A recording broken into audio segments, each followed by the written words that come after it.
Assalamualaikum warahmatullahi wabarakatuh. Anak-anakku semuanya, masih bertemu lagi dengan Pak Rudi dengan mapel Akidah Akhlak. Kali ini kita akan belajar tentang adab Islam dalam hidup bertetangga. Nabi Muhammad SAW dalam hadis memuliakan tetangga, "Man kana yu'minu billahi wal yaumil akhir falyukrim jarah." Rawahu Muslim, nomor hadis 67. Artinya, barang siapa yang beriman kepada Allah dan hari akhir, maka hendaklah memuliakan tetangga. Kita tidak boleh membeda-bedakan antara tetangga kaya dan miskin ya nak. Bahkan yang berlainan agama pun wajib kita hormati. Selain itu, kita harus menjaga kerukunan dengan tetangga kita. Jangan sampai mendiamkan tetangga, bahkan kita bertengkar dengan mereka. Pak Guru akan memberikan contoh sikap tenggang rasa. Yang pertama, kita juga harus menjunjung tinggi sikap tenggang rasa dengan tetangga kita. Contohnya, tetangga sebelah rumah sedang sakit. Kita tidak boleh menghidupkan TV terlalu keras. Kemudian, tetangga itu ibarat pengganti saudara kita yang tinggalnya jauh.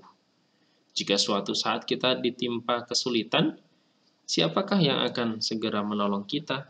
Ayo, siapa nak kira-kira? Misalnya ada yang sakit, tengah malam, kalian tidak memiliki mobil untuk mengantarkan bapak atau ibu kalian.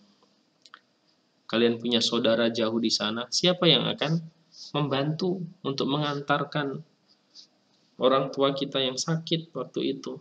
Sedangkan kita tidak punya mobil.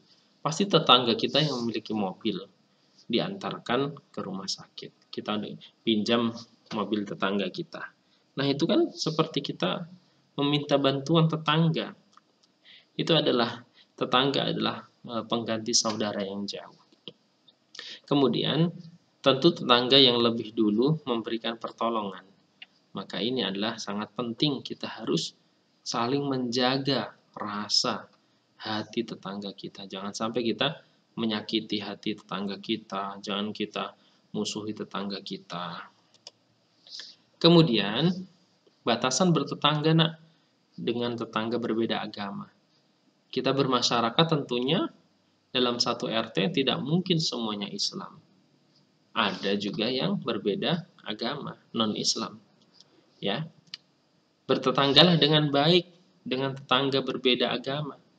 Dan jangan kamu mengganggunya, nak. Bahkan kita harus bekerja sama loh dengan mereka. Contohnya seperti apa? Contohnya, kita membangun jalan kampung. Pastinya kita membutuhkan banyak orang dalam membangun jalan. Tidak mungkin hanya beberapa rumah saja. Itu melibatkan tetangga berbeda-beda agama untuk membangun jalan, untuk mewujudkan satu tujuan, yaitu membangun jalan. Kita harus bergotong royong, nak. Kemudian membersihkan kampung, ini juga membutuhkan banyak orang. Kemudian memperbaiki rumahmu misalnya, juga butuh tetangga-tetangga. Hal semacam ini dibolehkan dalam Islam. Ya. Kemudian, akan tetapi dalam urusan ibadah, nak, kalau tadi kan dalam urusan muamalah atau dalam urusan duniawi, urusan sosial, itu boleh kita meminta tolong atau bekerja sama dengan tetangga yang berbeda agama. Kemudian Islam juga mengatur, nak, dalam urusan ibadah apa boleh kita bekerja sama? Nah, jawabnya kita tidak boleh bekerja sama. Masing-masing harus mengikuti ajaran agamanya sendiri. Kita dilarang mendatangi hari raya mereka dan dilarang mengucapkan selamat hari raya kepada mereka. Karena hal itu sudah menyangkut kepercayaan yang berbeda antara Islam dengan mereka. Kemudian ada sedikit tambahan. Ketika kalian tahun baru seperti itu, sebaiknya kalian sebagai pribadi Islam jangan ikut merayakan tahun baru. Karena tahun baru itu adalah ada unsur penyembahan ke dewa-dewa agama yang lain. Contohnya, ketika tahun baru, pasti banyak orang yang dalam merayakan tahun baru meniup apa nak? Trompet. Padahal trompet itu adalah kesukaannya orang-orang Yahudi. Kemudian detik-detik sebelum tahun baru itu atau jam 12 atau jam 00 itu, jam 12 malam biasanya ada lonceng, teng, teng, teng. Itu adalah cara beribadahannya orang Kristen. Di gereja mereka membunyikan lonceng. Kemudian setelah itu akan ada petasan, akan ada kembang api yang meriah. Itu adalah seperti penyembahan dewa api. Ada agama non-Islam yang mereka itu mempercayai bahwa adanya dewa api. Maka dari itu, kita orang Islam hanya ada pergantian tahun, yaitu Hijriah, tahun Hijriah ya. Maka dari itu tidak boleh kita berlebih-lebihan atau kita mengikuti budaya-budaya mereka.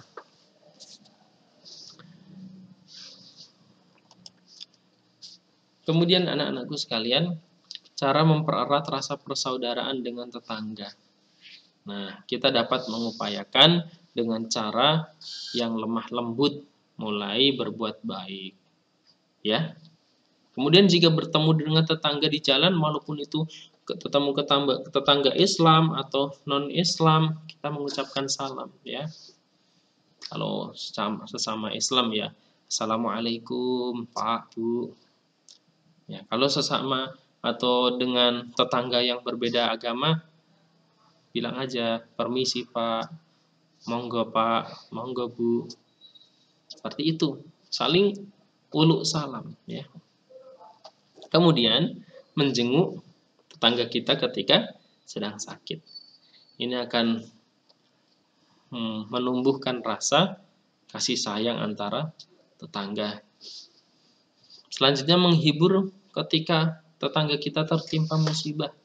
Ya, kita hibur, misalnya tadi tertimpa rumahnya terkena gempa, rumah kalian tidak, misalnya dihibur, ya.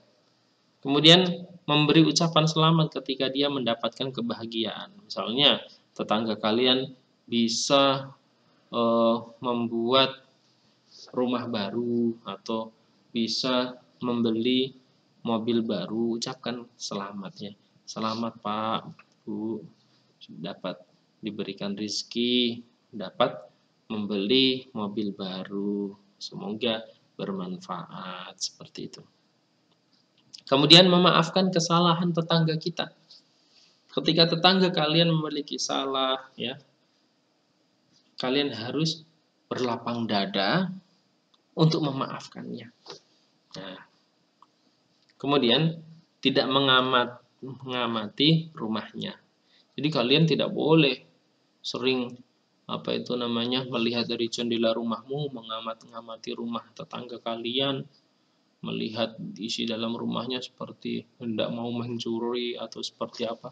Tidak boleh ya, nanti akan menjadikan tetangga kalian tidak nyaman dengan tingkah laku kalian. Kemudian tidak membuat tetangga kalian jengkel. Terakhir, tidak membuang sampah di halaman tetangga kalian. Jadi setiap rumah kan memiliki tong sampah sendiri, ya. Kalian kalau membuang sampah ya di depan rumah kalian sendiri, di tempat yang sudah disediakan. Jangan di tong sampah milik tetangga kalian. Perintah Rasulullah untuk saling berbagi makanan kepada tetangga. Islam itu indah loh nak. Hal yang seperti ini pun diatur oleh Islam ya. Yaitu Rasulullah mengajarkan kepada kita untuk berbaik kepada tetangga, bahkan menyuruh kepada umatnya ketika memasak harus berbagi kepada tetangganya. Seperti hadis ini Yuk kita baca bersama. Ya Aba Dzarrin, idza tabakhta marqatan fa'akthir ma'aha wa ta'ahad jiranak. Rawahu Muslim, nomor hadis 4758. Yang artinya, wahai Abu Dzar, ini adalah nama sahabat, jika kamu masak sayur, maka perbanyaklah kuahnya dan perhatikan tetanggamu. Nah, jadi kita memasak sebaiknya jangan sampai melupakan tetangga kita. Minimal dengan cara memasak sayur dengan perbanyak kuahnya agar bisa saling berbagi. Ini adalah yang paling minimal. Nah. Artinya ketika kalian memiliki rezeki yang banyak, yang longgar, ya bukan hanya kuahnya yang kalian bagi. Ya, termasuk sayurnya, ada sayur-sayurannya, syukur ada ikannya, ikan ayamnya, seperti itu. Ini hanya minimal ketika kalian hanya memasak sayur, kebutuhan memasak sayur itu sedikit, tidak memiliki rezeki yang lebih, ya minimal kuahnya diperbanyak biar bisa dibagi dengan tetangga. Misalnya masak soto, kan bisa itu. Kuahnya banyak, masak sayur kuah itu. Kemudian menjadi orang yang dermawan akan disayangi banyak orang dan memiliki banyak teman. Bahkan Allah cinta kepada hambanya yang suka saling berbagi atau saling memberi. Yang terakhir, anak-anakku sekalian, adab Islam terhadap tetangga. Jadi Islam ini memiliki adab-adab. Ketika kalian ke masjid ada adabnya, kalian ke toilet ada adabnya, kalian masuk ke kelas ada adabnya.